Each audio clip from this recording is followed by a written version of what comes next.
اعوذ باللہ من الشیطان اللعین الرجیم بسم اللہ الرحمن الرحیم السلام علیکم یا علی مدد۔ مومنین و مومنات کی خدمت میں آج ایک بے انتہا مجرب اور جلالی ترین خاص تسبیح کا وظیفہ، ایک خاص راز ہے اس تسبیح کے اندر جو مومنین کی خدمت میں لے کر آئے ہیں۔ فقط آپ نے ایک تسبیح کے اس وظیفے و عمل کو کرنا ہے، آپ کی ہر بلا، ہر مصیبت، ہر مشکل، جادو، بیماری آنکھوں کے سامنے آپ سے دور چلے جائیں گے۔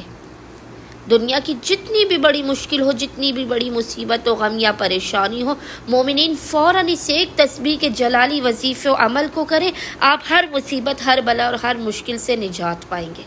آپ خود دیکھیں گے کہ آپ کو آپ کا بڑے سے بڑا مقصد فقط ایک دن کے اندر عطا کر دیا جائے گا، ایک دن کے اندر۔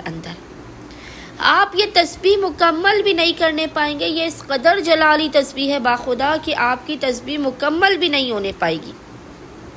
آپ کی دعا آپ کے دل سے نکل کر آپ کی زبان تک نہیں آنے پائے گی کہ خداوند متعال آپ کی مصیبتوں، پریشانیوں، بلاؤں کو ٹال کر آپ کی حاجات آپ کو عطا کر دے گا، آپ کو بامراد کر دے گا۔ اس تسبیح کی وجہ سے آپ کے گھر سے غربت، فقر و فاقہ کا خاتمہ ہوگا، آپ کو مسائلوں سے نجات ملے گی۔ بس مومنین نے کرنا یہ ہے کہ آپ کسی بھی دن، کسی بھی وقت،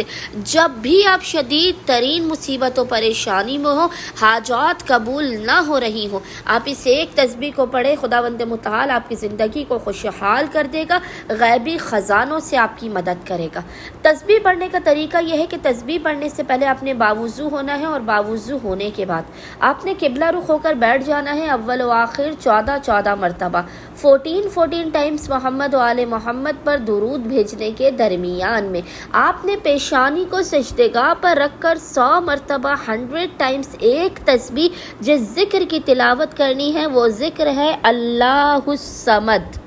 اللہ الصمد۔ اس ذکر کی آپ نے 100 مرتبہ تلاوت کرنے کے بعد پیشانی کو سجدگاہ ہی پر رکھ کر خداوند متعال کو محمد و آل محمد کے حق کا واسطہ دے کر اپنی حاجات کو طلب کرنا ہے، بلاؤ، مصیبتوں، پریشانیوں کے خاتمے کی دعا کرنی ہے۔ انشاءاللہ تعالی صدقہ محمد و آل محمد مومنین کو خداوند متعال بامراد کر دے گا، ان کی بگڑی کو بنا دے گا، ان کی ہر حاجات انہیں عطا کر دے گا۔ اللہم صلی علی محمد و آل محمد و عجل فرجہم اجمعین۔